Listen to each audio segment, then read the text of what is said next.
Hello, brothers and sisters of the light. I am Julie Joy of the Young Lightworkers, and as you may know from a couple of my previous videos, I am embarking on a collaboration with the Love One Society, and this series will be a Q&A with a divine being. It's featuring Tracee of the Love One Society and our own very special guest. Do you believe that there are or could possibly be extraterrestrials on our planet living among us? Do you believe that there could be ascended masters here now to help us with our own ascension? Have you ever experienced or seen a real live angel? Are you curious about all the latest intel but don't know who or what to believe? If you have answered yes to any of these questions, this series might be for you. If you're not certain, check in with your heart, not with your mind. The answer is within. This series is comprised of excerpts from a 2-hour-long conference call with Ron and Tracee, our moderator of the Love One Society, and our very special guest. If you are curious about who this entity is, go to their website, qfs2020.com. I'll place the link below, or you can write to me directly. I'll place my email address below. I'm not at liberty at this time to use the guest name in the title or the audio, as I'm trying to protect my channel from censorship. I do want to emphasize that no one will ever contact you to ever try to sell you anything. I've never sold or promoted anything on my channel. I don't beg for Patreon. I'm not monetized right now, although I'm kind of considering it. Anyway, without further ado, please let me introduce to you Tracee of the Love One Society and our very special divine guest.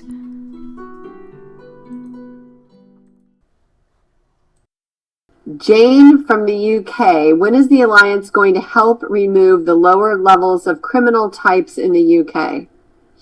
So most of what you hear about counterintelligence with me or intelligence with me will only be about items that have already been completed.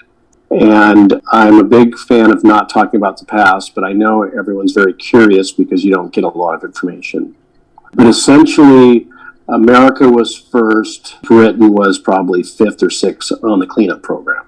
So the individuals that are still lingering or languished would be ones you can't really pin a crime to because they've done a good job of putting layers on them. But you can assume all the key players in the royal system have been arrested or are part of the cleanup crew. Hope that helps. That's exciting. Okay, Catherine from Australia. What happens to people's souls if they die as a result of suicide? Yeah, I'm not going to get real popular with this one, and it's so amazing that these conversations are blending into future conversations. I love it. We're all co-relating to each other, even though we've never met. It's amazing. So essentially, you can do the ascension cycle whenever you want. You could do it by self-extermination if you wanted to. It's very tricky to do because there is still a strong net around the planet. So you'd have to be very creative if you wanted to construct a spirit leaving a physical body when you can actually do it through your heart. So everyone can leave the planet right now without committing suicide is what I'm doing my best to explain. Do you want to? What would be the purpose of doing that when you dedicate yourself to being here anyway?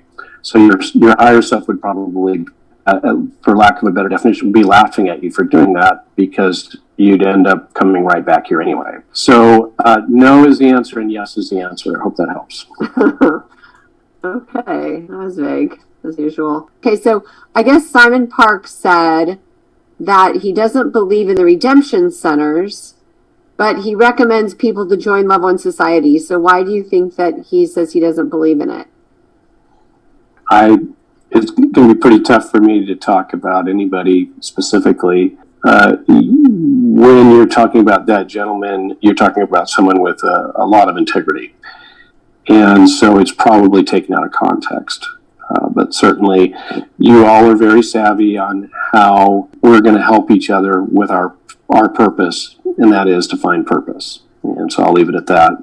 It's not to be vague. It's focus on the end in mind, and everything will be fine. Mm-hmm. Yes. And that was Teresa from the USA. Okay, Elizabeth or Elspeth from Scotland. How does Love One Society that has religious multi-faith members and also spiritual non-religious people overcome their faith and dogma differences to keep vibrations high? Wow, that's an easy one, huh?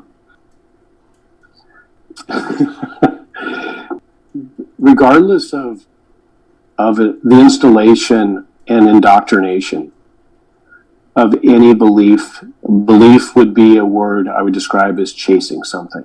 Knowledge is your knowledge. It is truly yours. Do your best. All you can do is do your best.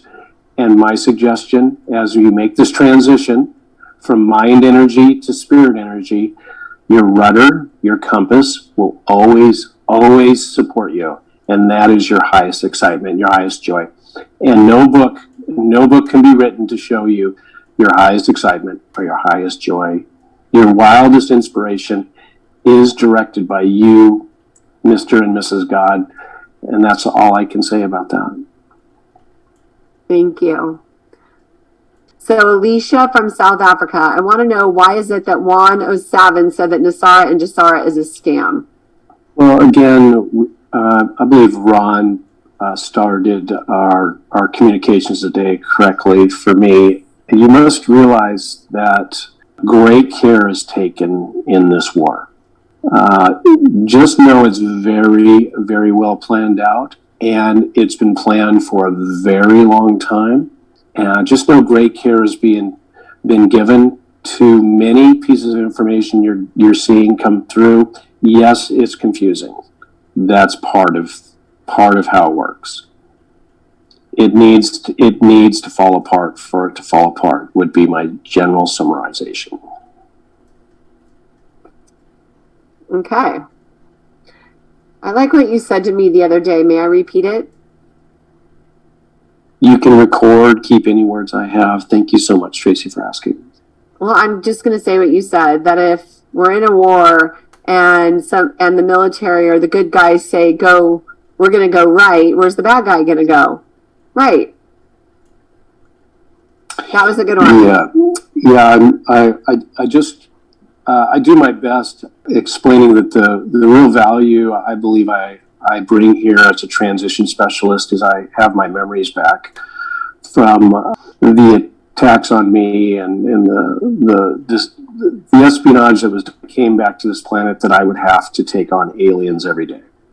And so you may see an intrinsic war, but I see a multi-dimensional war and or multi-frequency war. I see an agenda that is far, far removed from our eyes.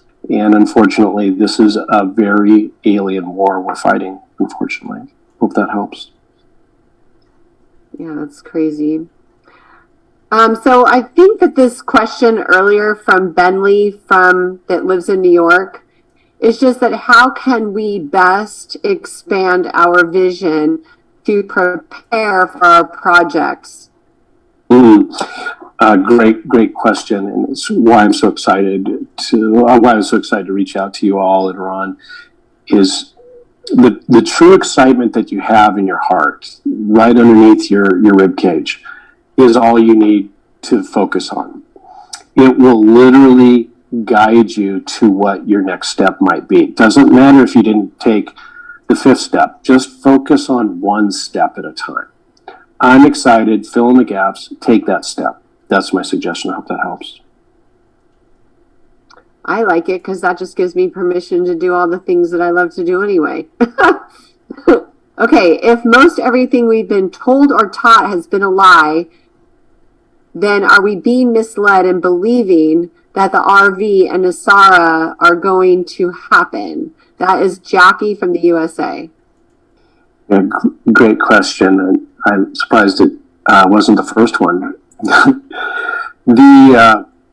The excitement that I have watching to be able to to bilocate, you'll be able to do this too.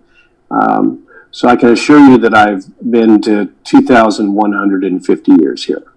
I know what it looks like. I know where you're going. And I do a good job of not installing knowledge that you don't get for yourself. I'll never install timelines like there is an attempt by many aliens to do that, to guide you in what they want you to do instead of what you're excited to do.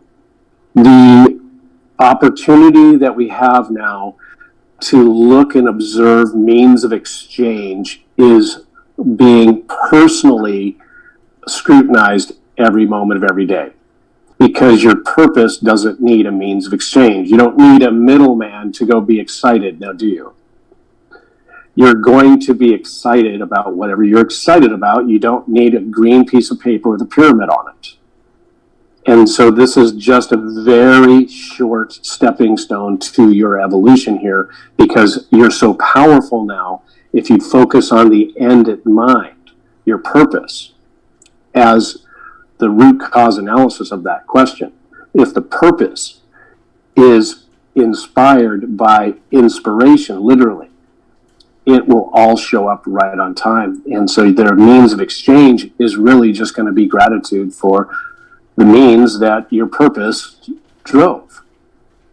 I recognize that my words aren't always understood, overstood, whatever words you like there, because you've never lived without money. You've always had money if you're under 100 years old. And so that day is ending, because your inspiration, your creativity is going to overwhelm you in what resources you're going to get to make your new means of exchange. I hope that helps. Yes, that is going to be good times. Okay, so next question. Are you working with the Archangel Michael? That's from Tony in Spain. So my definitions may not be consistent, but no and yes is the answer. When we live at higher frequency, that means all of you, we don't go by titles or names. Yes, there have been many angels that come and visit us. We would say there's no such thing as an identifying angel per se, but it's comforting for you to identify with it with a name. So high frequency beings that come and visit, help, support, and assist, maybe like myself, we do not have names whatsoever. So to answer the question, yes, light beings are all helping, supporting, and assisting here right now, and always have. Hope that helps. Cool. So with that, can I just add on angel cards? Are those positive or negative? So your clue should always be if there's time associated with your installation of information, or there's identity. Both are usually alien technologies. Karma is alien technology, dharma, etc. So just take great care of timelines being installed when you do your tarots and so forth, because they're just a reference. Nothing more, nothing less. Hope that helps. Yeah, thank you. Then I can go back to doing them. What's the deal? 111 or 555? Yeah, so all of those are alien abductions, and what they're doing is they're cutting and pasting time, and you can't see the delineation of the cutting and pasting. So 1111 is their favorite, because there's been a lot of installation of propaganda around meditating at 1111, the date of 1111. Anything with date and time, the aliens really love. They like sequential numbers. They invented your clock, by the way. So the reason you have 12 hours is because aliens want the abduction to be every 10 minutes. 6 an hour is what they're going for. And you can't see them, and they put thoughts in your head that aren't yours. And that's the timelines they're trying to install. I'm sorry to be the bearer of bad news, but that's typically how numerology is installed into our lives. Calendars, time, unnecessary urgency, things you have to do because it's almost on time. It's going to be late. I need stress, I need stress, I need stress. What time is it? Hope that helps. Yeah, so I don't wear a watch anymore. Dear listeners, it is I, Julie Joy, with a wrap-up for this particular message. I hope you enjoyed this exciting Q&A series as much as I did. Please like and subscribe. I'm trying to get my ratings up just a little bit, just for my own pleasure. I'm not monetized. I don't sell or promote anything. This is just to raise awareness on the planet and help the ascension. We will be back tomorrow with the third session in this exciting series. Please tell your friends. Thank you so much.